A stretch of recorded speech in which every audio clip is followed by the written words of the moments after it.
Did you know that over 130,000 people in the UK take part in Dry January every year? And most say it improves their sleep, energy and focus. Welcome to Dancing Through Business. In today's episode, we're joined by Anne, a woman who's reinvented herself more than once and who's all about small steps towards big well-being.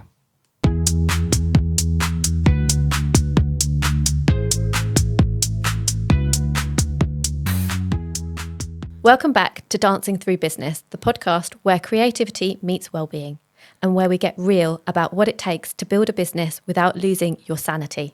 I'm Julie. And I'm Kiri. Every week we chat to business owners, creatives and leaders who are building their lives and businesses on their own terms, but with plenty of movement, mindset and honesty along the way. And today is perfect timing because as lots of people are reflecting on Dry January, going sober and feeling a little clearer about themselves. And we've got the perfect guest, Jules, a woman with a wonderfully squiggly career path, from being in the police force to running a cleaning business and co-hosting her own wellbeing podcast.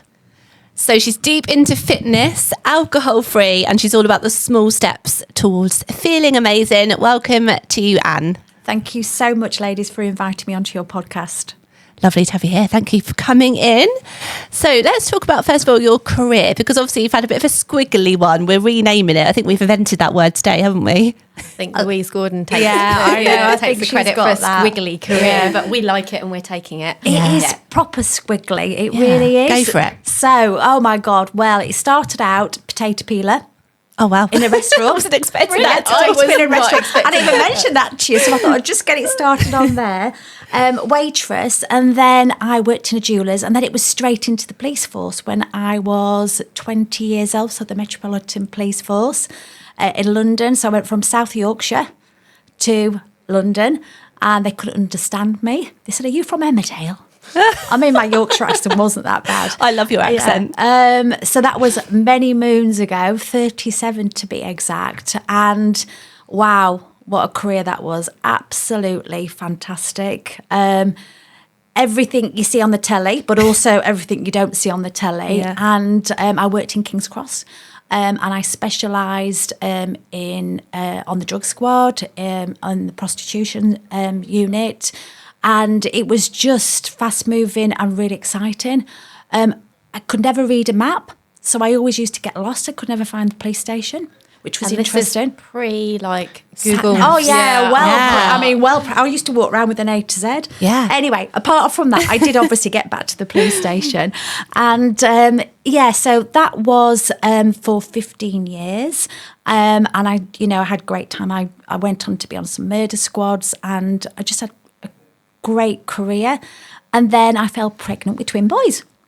So then things had to change at that point. When I sort of stayed in the police right until they were born, basically, I think I had about a week off before I gave birth. Wow. And I had to review everything because I was living in Northampton at that point, and the travelling, obviously I had twins, so it was double the cost for childcare, and I had to rethink what I was going to do. So my husband was a police officer as well at the time.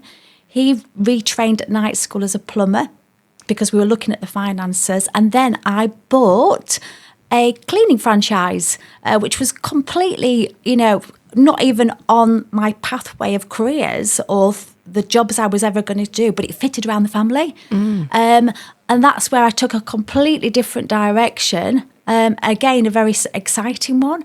And I love that. Yeah. So amazing. That's me right up to now, really, because that's what I've done ever since, with other things as well, obviously. Obviously, I mean, it's not just about the career anymore. There's so many other things. I love that. I'm all about that, reinventing. And I mean, Julie and I obviously started doing our degree in dance and business, so we already were squiggly from the beginning.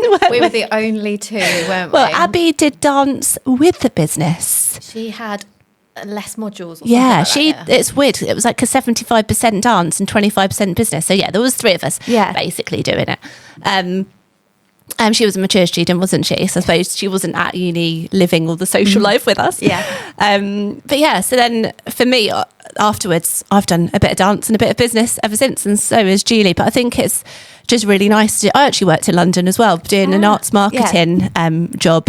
And again, I had to get my way around London, and there was the A to Z maps. And part of the application form was, do you know your way around London? And I just clicked yes. Of course you did. Of course you did. But it was great. I loved it. So it's all about trying different things, isn't it? You've got very much the creative side there in the business, which is a really good mix as well. No, absolutely. And then obviously you've got all the fitness background as well. And it's a dry January for some people right now. We are in the midst of January. Some people say that's a bit of a bluey month. But how do you get through that? And how's your fitness and wellbeing journey coincide with work and wellbeing? So you say fitness journey. So it's probably been at a lower level for many, many years.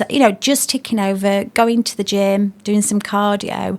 But in the last 18 months, things have drastically changed. And the reason why is because I've stopped drinking. And that has had a massive impact on everything in my life. Now, I wasn't an alcoholic, but I liked to drink at the weekend. I enjoyed a glass of wine. And I was a home drinker as well, so I would have a bottle of wine on a Saturday and possibly half a bottle on a normal, right? Right, what most people do. Well, it's normalised. It's that's a whole new. Don't get me started. Moderate drinking, we call it. Oh God, normalising it. I mean, hello. Anyway, so so with the drinking, it was very much. If I talk a little bit about the drinking journey first, because it'll sort of fit in with the business, because that came first. So I've been running a successful businesses since I left the police. However, when I gave up drinking, and that was for me, the stopping drinking, it was literally about, again, another 18 months before I stopped. So I started thinking, this is really not serving me. As well with menopause, because it's like kryptonite, drinking with menopause. It's not a good combination. So common that it affects women as they go into menopause. So I think I started to notice it a bit more, but I was looking around peer group, socialising, pressure, and all these different things. So there's sort of lots of niggles. And I was thinking, and I bumped into my friend Sally, who was my old next door neighbour, who then I went on to do the Hyrox with. She looked amazing. And I went, Sal, you look amazing. She went, I'm barely drinking these days. I was like, okay. Tell me more. Yeah, tell me more. So we were chatting about that. But there's also other significant people as well. But they all looked fantastic. That was the key thing about them. And they were doing great things. Great things with their life. We're not talking outstanding. We're just talking about, you look really good. You've got loads of energy. Hard stuff. Living up to their potential as well, maybe. Absolutely. Well, this is the thing. Once you get to the other side of stopping drinking, you think to yourself, what was I doing? Wasting all that time. So it was I see it as a bit of a jigsaw puzzle. So there was lots of different pieces going in all the time. And the last one was seeing Bev, who does a magazine in Northampton, at the gym again. She's a bit older than me. She looked fantastic. She went to me, my secret, Aunt, is I don't drink. And I thought, oh my God, there's so many. One. The universe is just telling me. So it wasn't just about looking. It was all the different things about feeling, about wasting time, about saying the same thing when I've had a drink, like putting a record player on. You go into this sort of, you have a few drinks and then the same thing starts to happen and come out. The dialogue tends to be the same. There's no deep conversations. It's just all surface level. So for me, and then I was lucky enough to, so this was all happening, and then I was lucky enough to win a free place on a retreat, which was a big it was a forced pause for me.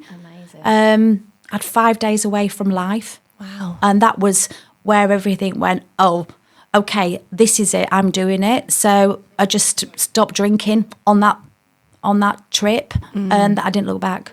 And that was 18 months ago. And since then, as much as people look at my life and think, oh, you've achieved, quite a lot, there was always like a haze over it. And that was because of the drinking. As soon as I stopped and I was completely drink-free, and I was reducing it down massively before I actually stopped. So I'd gone from January to May, and I think I'd had about 10 sessions where I'd had a drink, but not even big. So I was really, really thinking about it. But the retreat and the pause and the stopping and looking at life and just like going, oh, wow, that was the moment. And I came back and I was like on fire, absolutely on fire. And there was nothing getting in my way. There was nothing stopping me. I knew what I wanted. And the confidence, I wasn't second guessing myself anymore. So I'm confident anyway. But on the other side of it, it was like, I'd just taken off this heavy weight of like, because when you drink and you drink at the weekend, what you do is you lose half of your week nearly, because you're slowing down Saturday, you're feeling a bit cloudy on Sunday. Monday, you do actually feel anxious. It can make you feel anxious as well, because, you know, you've got, that's the pressure point of the week. Yes. And you're like, I've got all these things to do, but you're still recovering from the weekend. And again, it's not that I was drinking loads, I was just out of sorts. So I was feeling like an out of sort of mood on a Monday morning. So once that went, I was like, you know, I'm up at 5 every day now. My day, just like, what else can I fit into it? But also, with that, it's okay when you get clarity about your life and you get more time, but it's also really important when you get more time and more clarity not to fit too much into it. So there's a few lessons I've learned along the way since, you know, I've got this whole different philosophy about life and energy, which is like, you know, there's no stopping me. There's no stopping me now. I just feel fantastic. We're terrible for that though, Jules, aren't we? Fitting as much in as we can. I was thinking about you. I love how you were thinking about me. It's something that we do like to do, but the pause is so powerful. We don't give ourselves enough chance to just sit and pause and think about things. Having a retreat for 5 days, I think it sounds good to me. But then I think if I was there, I don't know whether I'd be able to do it. Like actually do nothing for 5 days. But maybe that's why I probably do need to do something like that. Well, I've heard Ann's podcast talking about your retreat, and the 2 ladies that run it sound amazing. Yeah, they're fantastic. I mean, they hold a space where there's obviously yoga, meditation, time for thinking, you know, time for release as well. That was a big one for all of us. Actually noticing what we'd not noticed. And I think when you get that space and that pause, things surface which you don't realise are there. And actually you sometimes need to release those to move on. Grief, you know, emotions, relationships, etc. Because we're all so busy. We're in this hamster wheel. Let's go. But actually, when do we sit down and like really notice our true feelings? Yeah. So that was really powerful for me. And I shifted quite a lot of stuff, a lot of old, you know, weight. No different from anybody else. You know, I'd lost my parents. And again, as soon as I'd lost them, I was like, oh, let's get busy, you know, because I don't want to think about it. That's you your know, defense, being busy. Yeah, distract ourselves, and that's what alcohol is, isn't it? Distracting ourselves from what we're feeling, whether that's boredom or sadness, or happiness. We're like, well, let's have a glass of wine because we're celebrating, or let's have a glass of wine because we feel low. Yeah, and we just go for it, don't we? And it's crazy when you think about it. It really is. Yeah. And the fitness journey. So I'm trying to be a little bit more careful of drinking. I'm not going to say that I've given it up, but I am trying to be a bit more careful as I'm getting older. And I've really found that fitness is helping, because if I know I'm, like you say, getting up at 5 a.m. for Hyrox, we'll get on to that in a minute. I know that I can't have, I mean, I'm not going to lie, I might have one the night before if it's an occasion. But I know that I can't have 2, 3, 4 if I'm getting up at 5. And that's an improvement for me, because I might have had 2 or 3 on an average night. So if I know I'm getting up at 5, so I think for me, I'm trying to add more positive habits in, and then that will hopefully help with the negative habits that will reduce naturally. So that's the way I'm going. But tell us about your fitness and getting up at 5 in the morning and the Hyrox. Yeah. Well, the Hyrox was not even, I never even thought it would be possible. And, you know, again, once I stopped drinking, I got a bit more clarity and I got consistent exercise into my weekly routine. I started to see the results. And even when we were doing the Hyrox in October in 2025, it was, I was like, how am I actually here? Because you self-doubt yourself as well. But the journey towards actually being ready for Hyrox was something to keep me motivated, to keep me on track. And there's no way drinking fitted into that at all. It didn't, because it would have just been, it would have reduced my time and it would have stopped the consistency as well. So I saw the benefit from that, from not drinking. But the Hyrox has been so brilliant for me because it's shown me different exercises in the gym, what I can do, how much stronger I'm getting. It's just incredible. And, we've just booked to do our next one in March 2026. We're really looking forward to that. And it's an aim, isn't it, to work towards? Absolutely. And like you say, with the menopause as well, like strength training is so good for us, isn't it? To just keep improving our bone strength as well. It's just amazing for us as we're getting older. And Jules, you like going to the gym a little bit, don't you?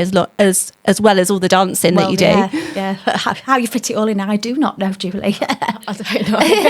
Yeah, the gym's taken a bit of a backseat whilst dancing. Like, I used to be a massive gym bunny, and I know you've been doing a burpee challenge, and I do love a burpee. Do you know, I love a burpee now. Who knew? Brilliant. Wow. Yeah. Welcome to the crew. Yes. it's definitely staying in my gym routine because the transformation in my body, I mean, hello listeners, it was 50 burpees a day, but still the transformation has been incredible. So, you're never too old. You're never too old. And I just can't wait to see where I go with all this fitness journey. Brilliant. Yeah. I love that. Never too old. Never too old. Come on, let's do it, you know? Yeah. And so exciting to hear that you've always dabbled at the gym. You've always enjoyed it, but now you are there and you practice what you preach. Yeah, I do. Hayden bumped into you at the gym this morning. Yes, So Hayden's my husband and bumped into Ann in the gym this morning. Yeah. I was at the end of the burpees at that point. We'd done 100, so it wasn't a good look at all. 100, and you only need to do 50. What? Well, I didn't do 50 yesterday, so I've got to do the numbers. I've got to do the numbers, yeah. But it is consistency, and it's the same for running a business as well, isn't it? Yes. Keep putting the work in, and fitness and well-being all helps with creativity and helps you with your energy to be able to run a business. And tell us a bit more about your cleaning business that you've got. Yeah, so I've got a cleaning business. It's Orchard Home Cleaning in Northampton, and that's been going since I left the police. And I think there is definitely a crossover between exercise and business, because you do have to be consistent with what you do. And also exercise really helps as well, because work can be very stressy. It's a release and it gives you time to think about things. So with the business, for 50% of the time I was crazy busy, not knowing what I was doing, not planning or anything. But then in the last 50% of my working life, which is 11 years, so it's not just it's not just a few months ago, it's like years ago. I started to build consistency into that, and then sought experts, joined the entrepreneurial circle. That's really helped me to get the knowledge to then implement it into my business, but also putting the pause in the business as well. So you see there's a bit of obviously there's a thread that's running through this interview, because the pause is really important, to step back from business and to do the business development. And that's what a lot of businesses struggle with. They struggle with stepping away and focusing on business and the development in the future. So lots of crossover between exercise and business, and getting that clarity of where you're going and what you want for your business. No, absolutely. Yeah, and it's all those small steps, like you say, isn't it? With the fitness and the not drinking, and what sort of, actually you do a podcast as well about all these little small steps that you do, the 1%. Happier and healthier. And this is really good for people. If you haven't listened to it, listeners, definitely have a little listen, because it's really entertaining as well, isn't it? Julie told me about it. Yeah, and you've certainly been an inspiration in us setting up a podcast here. Fantastic. I love listening to you and Sal and your chats. Brilliant. So, I was like, Kiri, we can do this. So, exactly. You can. There's no stopping. Yeah. There's nothing to stop people doing whatever they want. It's just ourself. It's our limiting beliefs that stop us sometimes. So, anybody's listening, just go for it. It's easy. You just got to be consistent. What sort of topics have you done? We have lots of guests on. We have people who are so passionate about what they do. So we had Mark Finney on. He came to talk about strength and longevity. We had a lady called Liz. She came to talk about gut health. That's probably our highest rating podcast of them all. We had a lady talking about crystals. yoga ladies, somebody who makes a perfume with essential oils. She's really fascinating. So there's a whole host of people. I've got some exciting guests in the new year. Somebody from America coming on. Somebody from the Body Coach coming on. Yeah, so it's great. Awesome. It's good fun, and it's about passion and the energy you feel in the room as well. Yeah. And I love, like, if the 1% change, you don't have to do massive things, do you, to like make an improvement, because any little improvement that you make is an improvement. We talked about that before, Jules, didn't we? It's still progress. It's still, you're making a success of something. Yeah. What's your favourite habit probably that you've done over the time? Well, what's really interesting, everybody says they hate burpees. Okay. So this is a big, it's a big thing, because obviously I'm doing 50 a day now, but go back to 18 months ago, I could do about 4. Yeah.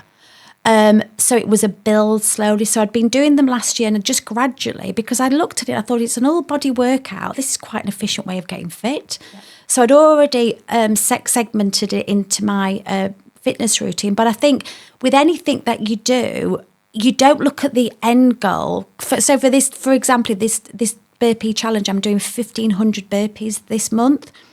I mean, that's massive. It's crazy. How would you, what would, when I couldn't really do one to start with many moons ago. So you'd start breaking it down. It's about breaking it down. And then as you break it down into quarters, and then you break it down into the 10%, the 1%, you start looking, you think, okay, I've got to get a pair of trainers. I've got to get a good sports bra to do these burpees. That's a start, and that's the 1%. And people don't take it back to those very simple steps. They just think, I'm going to do it now. Yeah. So it's really, and that is about being patient. And I've had to learn that. I used to want things like, just why not now? But you have to plan, and you have to build, and you see that build, and you build your confidence, your stamina, etc. And it just leads on to other things as well. So. Yeah, sorry, it's a bit of a long answer, but no, it's great. And it's brilliant. I'm quite passionate about the 1% because that's all it takes. But decide, and then get on with it. And I wanted to ask you a question that I imagine this isn't something that most people suffer with, but you mentioned that you can often do too much. Like, what are your tips to help people that are like us? Okay, so this is business and this is life. So I had a great habit, and I've got out of it a bit now because I don't need it so much, of having 90 minutes in the morning on my own. But what I used to do is I used to plan my 90 minutes, what I was going to do in that 90 minutes. And that was around business at the time. So I'd think, right, what are the top level things I need to do, and what do I do them? And I would just protect that time. So it might be 90 minutes on my business, but it might be 30 on me and 60 on the business. But I would just protect it. And by protecting that time, nobody else is going to take that off you. Because if you try and do it in the day, in a business day, in a family day, that time, it soon gets stolen from you. So if you just protect that time and use it for you, really, really important. And for me, that really was a catalyst, using that method and habit. Where did you get that idea from? I've not heard Entrepreneurial Circle. Yeah. What is Entrepreneurial Circle? Entrepreneurial Circle is a massive, no, it's not a club, membership, online membership. They've got some great business advice. In fact, for me, in all the years I've been going, I've only found it in the last 5 years, and it has actually had a massive effect on my business. So it's got some really good tips and things that have been tried and tested for years. So yeah. So fantastic resource with lots of webinars and learning, a knowledge hub as well. So, yeah. Brilliant. And I have to say, Anne, you make things accessible for people. I just love, you're such an inspirational journey that you make it real. This isn't easy to give up drinking, to have a healthier lifestyle, and you've bloody gone and done it. Thank you very much. When you talk about it, your eyes just sparkle, and as I say, that's a real inspiration that anyone can achieve it at any age. Thank you. Yeah, brilliant. Thank you. No, definitely. And adding rest into your day is so important, and into the business and into fitness as well. Yeah. Because you're not going to just keep going in the gym, are you, for a whole hour straight? You've got to, in between sets, factor rest in. So we do know that it's important. It's just remembering to do it, isn't it? Yeah. There's a really good tool that your listeners might be able to access online. It's called the Wheel of Life, and that is a really good way to look at where the balance is, where the unbalance is in your life. Look it up, you'll find it on the internet, but we use it a lot, me and Sally. It takes segments of your life. You, for instance, family, finances, relationship, community. We turn it into a 10 segmented wheel, and then you mark yourself and you can see where you're scoring low, and that gives you the direction of what you need to be focusing on right now. It's a really great tool. Brilliant. Yeah. We love a takeaway. Hopefully all the listeners will benefit from that and from your conversation, Anne. It's been lovely. Thank you so much for coming on today. I hope you enjoyed it. I loved it. Thank you very much, ladies. It's been great. We've loved it too. Thank you. See you soon. Oh, what's your cleaning business called, by the way? And where can we find you? Orchard Home Cleaning. We're on the internet. Yeah. And we're based in Northampton. Wonderful. And remind us of your podcast name. 1% happier and healthier. Yeah. See you soon. Bye. See you soon. Bye. If you enjoyed today's episode, follow Dancing Through Business and check out Anne and Sally's podcast, 1% Happier and Healthier. Thanks for listening and keep dancing through business. Thank you again to all our listeners and to producer Pablo, who we couldn't do without. Absolutely not.